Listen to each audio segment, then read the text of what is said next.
प्रिय विद्यार्थियों सभी को नमस्कार। कैसे हैं आप सब? आई थिंक आप बहुत अच्छे होंगे। सबसे पहले ज्ञान दीक्षा क्लासेस के डिजिटल मंच पर आप सभी का हार्दिक स्वागत है, अभिनंदन।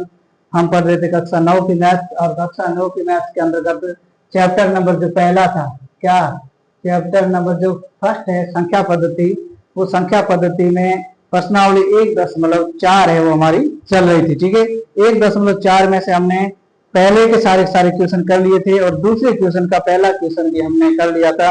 जहां तक किसी भी विद्यार्थी को किसी प्रकार का कोई डाउट हो, कोई शंका हो, कोई संशय हो, तो आप मुझे बताइए, मैं उसका बेहतरीन से बेहतरीन आपको सॉल्यूशन दूंगा।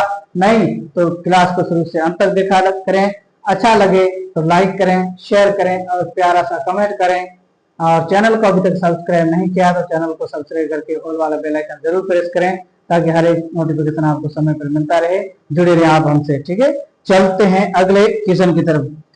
जो प्रश्नावली 1.4 है, इसका जब सेकंड क्वेश्चन हम पढ़ेंगे, निम्नलिखित व्यंजकों में प्रत्येक व्यंजक को सरल कीजिए। ठीक है, व्यंजक दे रखे हैं और प्रत्येक व्यंजक को सरल करना है। इस व्यंजक को सरल करने के लिए सबसे पहले प्रिय विद्यार्थियों कुछ सरल समीकरण क्या है, कुछ सरल समीकरण है जिसको मैं इस बोर्ड पर यहाँ लिख रहा हूँ। ये सरल समीकरण आप याद करते हो तो ये क्वेश्चन हल होंगे। सरल समीकरण याद किए बगैर हल नहीं होगा। ठीक है, तो सरल समीकरण है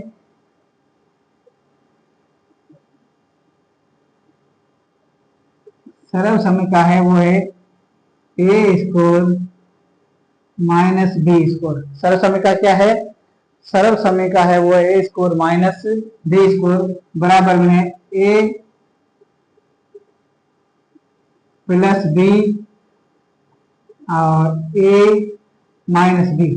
ठीक है, यानी जब सरल समीकरण ए स्क्वायर माइनस बी स्क्वायर होगी, इसका सरलीकरण या हल करेंगे तो ए प्लस बी और ए माइनस बी ये होगा। ठीक है, ये फॉर्मूले, ये सूत्र आपको याद होंगे, तब जाकर के आप इस प्रश्नावली 1.4 के दूसरे क्वेश्चन को पूरे को हल कर पाओगे। ठीक है, यानी A square minus B square बराबर A square plus A plus B और कोष्ठक ए माइनस बी। ये होता है ए स्क्वायर माइनस बी स्क्वायर का क्या है सॉल्यूशन। ठीक है, अब ध्यान दिए, अब क्या ध्यान देना है? अब दूसरी सरल समीकरण, एक सरल समीकरण ये, अब दूसरी सरल समीकरण है वो क्या है? ए प्लस बी का होल स्क्वायर। जब ए और प्लस बी का जब होल स्क्वायर होता है तो ये आगे सरलीकरण क्या होगा? A square plus 2ab plus B square. ठीक है, ए प्लस बी का होल स्क्वायर खोलेंगे तो A square plus 2ab plus B square, ये फॉर्मूले आपके लागू होंगे। सरल समीकरण आपकी तीसरी है वो क्या होगी? ए माइनस बी का whole square. A minus B का होल स्क्वायर होता है प्यारे विद्यार्थियों A square minus 2ab plus का B square. A square minus 2ab plus का बी स्क्वायर, यानी ए स्क्वायर माइनस बी के ए या ए माइनस बी के होल स्क्वायर को जब हम खोलेंगे तो A square minus 2ab plus B square. इस प्रकार से ये सरल समीकरण क्या है? खुलेगी। ठीक है, और चौथी सरल समीकरण है ए स्क्वायर माइनस बी स्क्वायर। चौथी सरल समीकरण जब ए स्क्वायर माइनस बी स्क्वायर होगी तो बराबर में होगा ए माइनस बी और ए प्लस बी। ठीक है, इस प्रकार से ये सरल समीकरण खुलेगी। तो ये सरल समीकरण आपको याद होगी तो इस से रिलेटेड जो क्वेश्चन है आपके इस बुक्स में दे रखे हैं वो सारे सारे क्या होंगे? हल होंगे। ये चार सरल समीकरण आपको याद करनी। ए स्क्वायर माइनस बी स्क्वायर के ए की जगह कुछ भी मान हो सकता है, बी की जगह कुछ भी मान हो सकता है, लेकिन सरल समीकरण इस प्रकार से आपको लगेगी। ठीक है, तो A square minus B square बराबर A square A plus B और A minus B. A square plus B का होल स्क्वायर तो A square plus 2ab plus B square. A minus B का होल स्क्वायर तो A square minus 2ab plus B square. A square minus B square बराबर होता है ए minus b और ए plus B. यहां तक किसी विद्यार्थी को कोई डाउट नहीं है तो क्वेश्चन नंबर कौन सा? दूसरा क्या कह रखा है? दूसरे ने कहा निम्नलिखित व्यंजक में प्रत्येक व्यंजक को सरल कीजिए। दूसरा कह रहा है निम्नलिखित व्यंजक निम्नलिखित व्यंजक में से प्रत्येक को सरल कीजिए।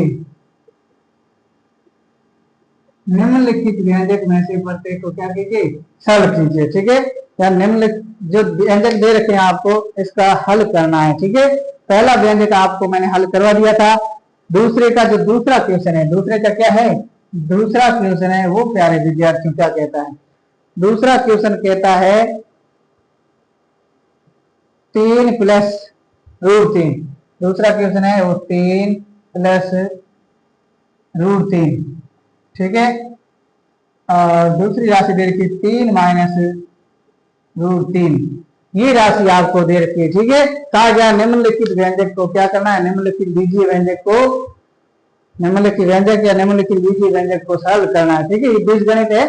अब इसको जब सरल करेंगे, क्या करेंगे, इसको जब सरल करेंगे तो आप ध्यान दीजिए, ये हमारा है कि ए है, ये किसको नॉमिनेट करता है, ए को, और ये किसको करता है, बी को। अब ध्यान दीजिए ए प्लस बी, ए माइनस बी, ए प्लस बी और ए माइनस बी, जब ये होता है तो क्या होता है, ये और ये दिया हुआ तो ये होता है इसका आंसर। ठीक है, तो ये आपको दे रखा है तो इसका क्या होगा, इसका ये होगा। तो सरल समीकरण लगेगी प्यारे विद्यार्थियों, क्या लगेगी सरल समीकरण, सरल समीकरण लगेगी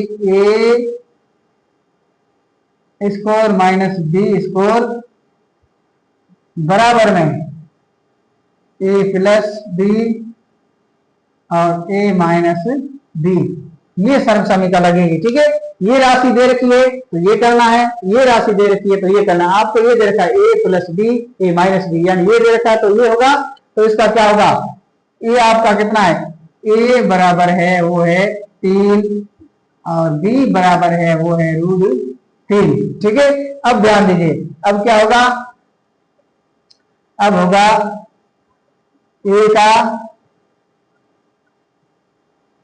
स्कोर। ठीक है, और ए के स्कोर के बाद में क्या होगा, माइनस बी का स्कोर, यही होगा। तो ए का स्कोर माइनस बी का स्कोर होगा, तो ए आपका क्या है, ए है आपका 3, ये 3 का स्कोर, माइनस बी क्या है आपका, बी है √3, इसका स्कोर करेंगे।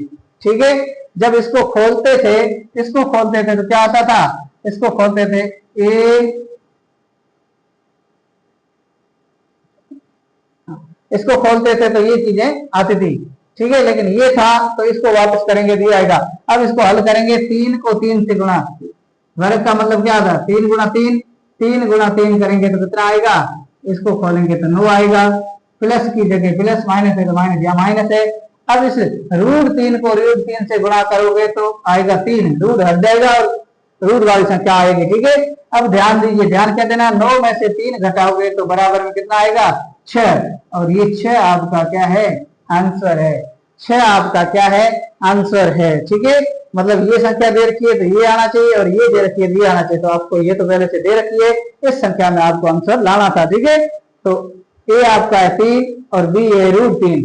इस हिसाब से आपका जो आंसर आएगा प्यारे विद्यार्थियों, वो इस सर्व समीकरण का क्या आएगा, 6 आंसर आएगा। यहां तक किसी विद्यार्थी को कोई दिक्कत हो तो मुझे बताइए। अब सर्व समीकरण 3, अब कौन सी है, सर्व समीकरण 3। तीसरी सर्व समीकरण में दे रखा है ए प्लस बी का होल स्क्वायर, क्या दे रखा है, √5 प्लस √2 का होल स्क्वायर, ये √5 प्लस √2, इसका क्या दे रखा है, होल स्क्वायर दे रखा है।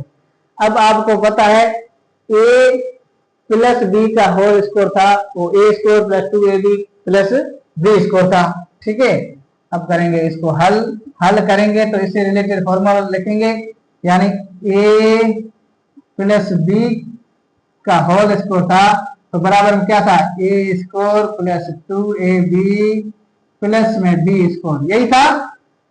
ठीक है, आपको ये दे रखी है तो आपको आंसर इसमें लाना है। ठीक है, ठीक इसी प्रकार आप इसको खोलेंगे, क्या खोलेंगे, कैसे, जब इसमें खोलेंगे तो ये आपका ए है, ये आपका क्या है, बी है। ठीक है, अब इसको खोलेंगे तो ए का स्क्वायर बराबर में ये तो दे रखा है। अब आपको ये लाना है, ये लाने के लिए क्या करेंगे, इसको खोलेंगे तो ये हो जाएगा ए का स्क्वायर यानी ए रूट 5 का स्क्वायर प्लस 2 ए क्या है रूट 5, ठीक है, और बी क्या है रूट 2, बी क्या है रूट 2 प्लस बी का क्या है होल स्क्वायर यानी रूट 2 का क्या है होल स्क्वायर है। यहां तक किसी विद्यार्थी को कोई डाउट हो तो बताइए। अब ध्यान दीजिए, इसको खोलना आना चाहिए, यानी ये रूट 5 गुणा रूट 5 है प्लस 2 रूट 5 गुणा रूट 2 प्लस रूट 2 गुणा रूट 2। अब ध्यान दीजिए, 5 को ये रूट 5 है, ठीक है, 5 को रूट 5 से गुणा करो यानी रूट 5 को रूट 5 से गुणा करोगे तो आएगा 5 प्लस की जगह प्लस। ये ध्यान दीजिए 2 की जगह तो 2 है ही, लेकिन रूट 5 को रूट 2 से गुणा करोगे तो ये वर्गमूल हट जाएगा, रूट हट जाएगा और रूट के नीचे दोनों संख्या का रूट हट करके ये दोनों संख्या एक आ जाएगी, 5 2 10 तो ये रूट 10 हो जाएगा। क्या हो जाएगा रूट 10 प्लस रूट 2 को रूट 2 से गुणा करोगे तो 2 आएगा। अब ध्यान दीजिए, अब क्या ध्यान देना, 5 और 2 ये 2 इसके गुणा में है इसलिए ये सीधे नहीं जुड़ेंगे, ये गुणा 10 के गुणा वाले राशि नहीं जुड़ेगी, क्यों जुड़ती तो ये पूरी जुड़ेगी, ठीक है। 5 प्लस के और 2 ये 7 प्लस 2 रूट 10 ये आपका क्या है आंसर है। आप कहोगे ये 2 क्यों नहीं जुड़ा, ये जुड़ेगा नहीं क्योंकि ये रूट 10 के किस में है गुणांक में, यानी 10 के साथ संयुक्त राशि है इसलिए ये नहीं जुड़ेगा। 5 एक तो प्लस के ये और 1 प्लस के 2 ये दोनों जुड़ेंगे 7 और ये प्लस की जगह प्लस 2 रूट 10 ये आपका फाइनल आंसर रहेगा। यहां तक किसी भी विद्यार्थी को किसी भी प्रकार का कोई डाउट हो तो आप मुझे बताइए।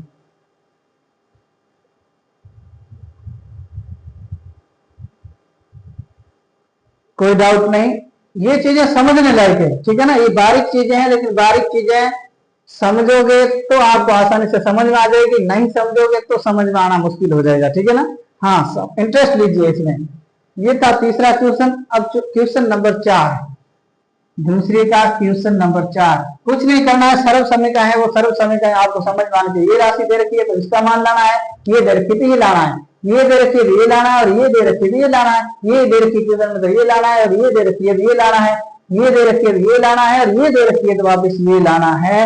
इस बात का विशेष ध्यान रखना, ठीक है। हाँ, इसका मतलब उपयोग आना चाहिए सर्व समीकरण का।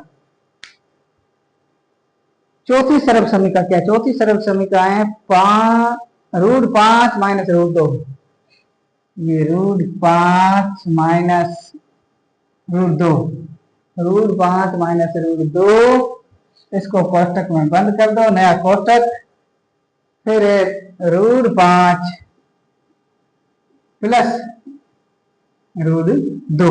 ये संख्या आपको दे रखी है कौन सी, a minus b a plus b, a minus b और a प्लस बी होती है तब संख्या कौन सी आती है, ये सर्व समीकरण लगेगी। कौन सी वाली सर्व समीकरण, सर्व समीकरण लगेगी प्यारे विद्यार्थियों, वो लगेगी ये वाली, कौन सी,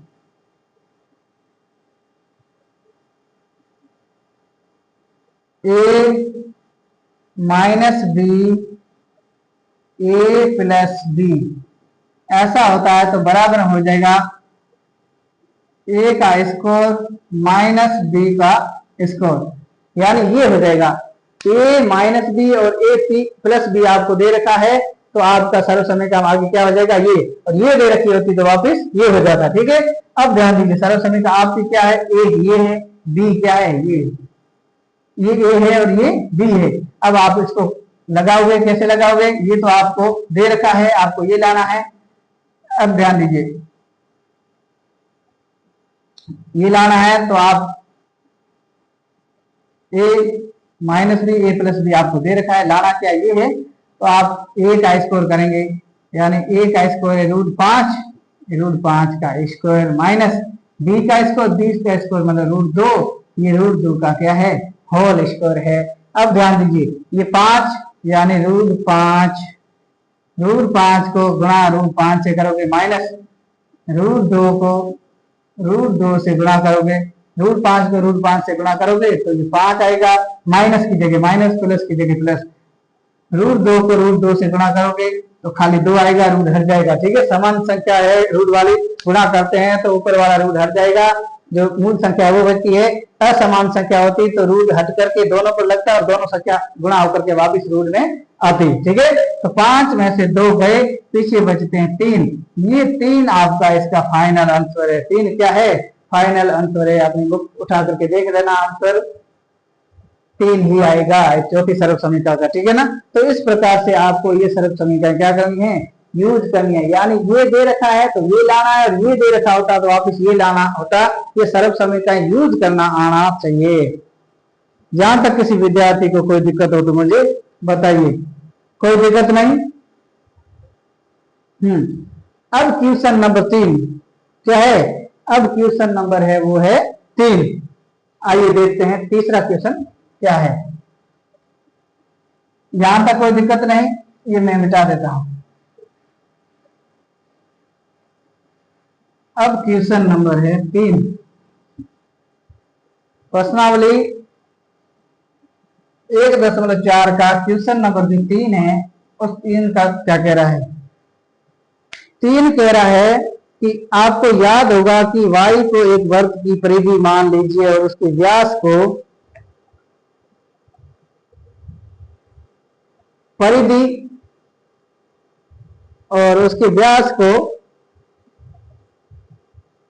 d मान लीजिए। ठीक है, के अनुपात से परिभाषित किया जाता है, अर्थात पाई बराबर c अपॉन डी है। ठीक है, यानी पाई बराबर c अपॉन डी है।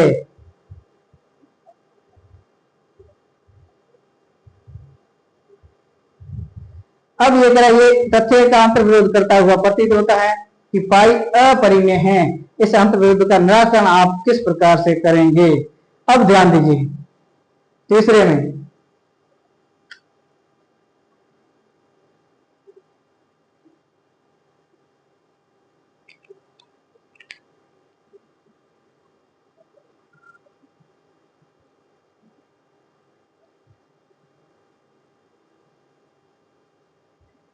अब ये क्या कह रहा है प्यारे विद्यार्थियों? ये कह रहा है, ये प्रश्न हल करने वाले नहीं है, थ्योरेटिकल प्रश्न है, इसको सीधा उत्तर लिखेंगे। क्या लिखेंगे? ए को वृत्त की परिधि, ए को वृत्त की परिधि, ए को क्या है? वृत्त की परिधि। ए को वृत्त की परिधि सी और डी,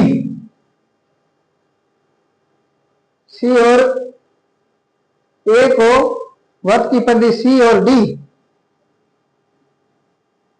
ए को वृत्त की परिधि सी और डी, सी और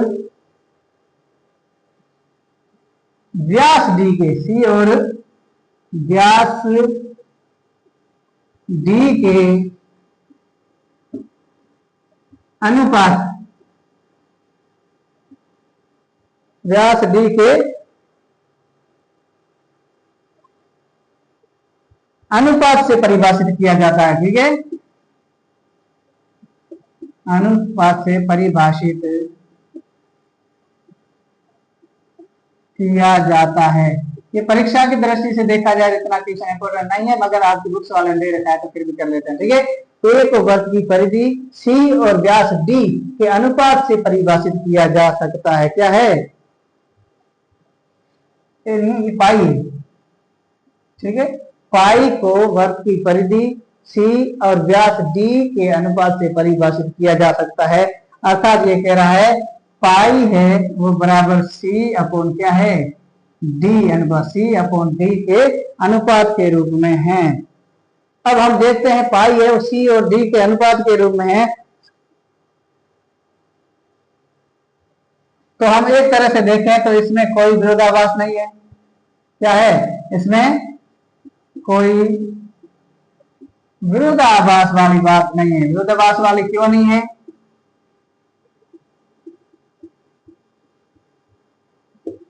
कोई विरोधाभास नहीं है, क्योंकि सी व डी आवश्यक नहीं कि पूर्णांक हो। ठीक है, नहीं है क्योंकि सी व डी, क्योंकि सी व डी जरूरी नहीं है कि क्या हो, पूर्णांक हो। सी और डी जरूरी नहीं है कि एक क्या हो, पूर्णांक हो। यानी सी और डी कोई आवश्यक नहीं है कि ये पूर्णांक हो। ठीक है, इसलिए सी व डी के रूप में से पाई परिमेय संख्या नहीं हो जाती।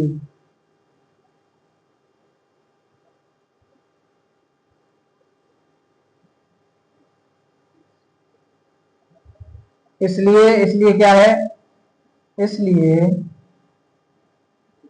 सी अपॉन डी के रूप में,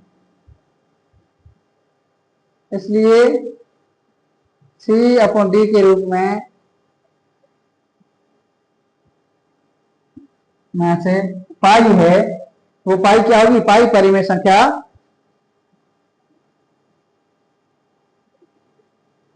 पाई परिमेय संख्या हो जाती है।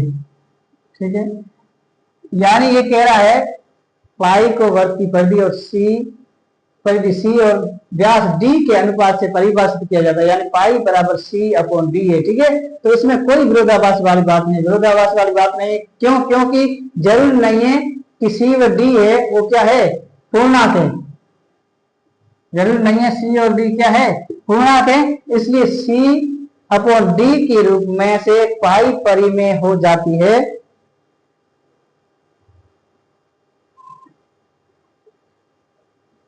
पाई परिमेय संख्या नहीं हो जाती है। ठीक है, जरूरी नहीं है कि ये पूर्णांक हो, कहीं लिखा हुआ नहीं है कि सी और डी एक पूर्णांक हो। जब पूर्णांक नहीं होंगे तो वो परिमेय संख्या नहीं हो सकती है। ठीक है, परिमेय संख्या नहीं होती है, ऐसी स्थिति में हम कह सकते हैं क्या है, ऐसी स्थिति में हम कह सकते हैं कि पाई एक क्या है, अतः पाई एक अपरिमेय संख्या कैसी है, अपरिमेय संख्या है। और यही आपको क्या करना था, सिद्ध करना था। ठीक है, यानी दोबारा समझो, पाई को वर्ग की परिधि सी और व्यास डी के अनुपात से परिभाषित किया जाता है। यानी क्वेश्चन वाला कह रहा है पाई बराबर है वो सी और डी के अनुपात के बराबर है। ठीक है, तो इसमें कोई विरोधाभास नहीं वाली बात नहीं। ये कह रहा है क्या ये विरोधाभास है, इससे कैसे आप निपट पाएंगे, तो इसमें कोई विरोधाभास वाली बात नहीं। क्यों नहीं किया, क्योंकि सी और डी जरूरी नहीं है कि एक पूर्णांक हो। इसका मान पॉइंटर में हो सकता है, इसका मान रूट में भी हो सकता है। ठीक है, तो मैंने कहा दशमलव और रूट वाली जितनी संख्या है वो सारी किस में आएगी, अपरिमेय संख्या में आएगी। क्यों, क्योंकि 10 वाली यदि आवृत्ति होती है समान संख्या की बार बार आवृत्ति तो परिमेय संख्या हो जाती, नहीं तो ये अपरिमेय रहेगी। ठीक है, तो यहाँ कहीं भी स्पष्ट उल्लेख नहीं कर रहा है कि ऐसा होगा। तो इसलिए सी अपॉन डी के रूप में से पाई परिमेय संख्या नहीं हो जाती है, नहीं हो जाती है। हम कह सकते हैं पाई एक क्या है, अपरिमेय संख्या है। और अपरिमेय संख्या है, इति सिद्धम, क्या करना है, इति सिद्धम, ये सिद्ध करना था आपको, ये क्या करना था, सिद्ध करना था। यहां तक किसी विद्यार्थी को किसी भी प्रकार का कोई डाउट हो तो मुझे बताइए। अब देखिए आज की क्लास में जो भी मैंने दूसरी ट्यूशन कराए वो सारे सर्व समीकरण से रिलेटेड थे, और एक क्वेश्चन ये थ्योरेटिकल था। सिद्ध करने वाला, ज्यादातर सिद्ध करने वाले ऐसे एग्जाम में क्वेश्चन कम पूछेंगे, लेकिन ये जो सर्व समीकरणों से रिलेटेड है ये क्वेश्चन 2 नंबर के, 1 नंबर के, 1.5 नंबर के, आधा नंबर के पूछ सकते हैं। ठीक है, तो वो सर्व समीकरण आपको याद होगी तो आप आंसर फैक्ट लाओगे, यानी सही आंसर लेकर के आओगे। नहीं होगा तो आप आंसर में कहीं कहीं गड़बड़ जरूर करोगे, क्योंकि सारे तो सर्व समीकरण पर आधारित ट्यूशन थे। करना क्या था, बीजीय व्यंजक दे रखा था, उसको सर्व करना था। यदि सर्व समीकरण के 2 रूप थे, एक मूल रूप और इसका उसका सरलीकरण। ठीक है, तो आपको मूल रूप दे रखा है तो उसका सरलीकरण करना था, सरलीकरण दे रखा है तो वापिस मूल रूप आपको लाना था सरल करके ये। तो इस प्रकार हमने जो हल किया। यहाँ तक आपको किसी को दिक्कत हो तो आप कमेंट बॉक्स में सादर आमंत्रित है, नहीं तो वीडियो को दबा करके शेयर करें। चैनल को अब तक सब्सक्राइब नहीं किया, सब्सक्राइब करके ऑल वाला बेल आइकन जरूर प्रेस करें ताकि हर एक नोटिफिकेशन आपको समय पर मिलता रहे। आज की क्लास में बस इतना ही, मिलते हैं अगली क्लास में, तब तक के लिए धन्यवाद।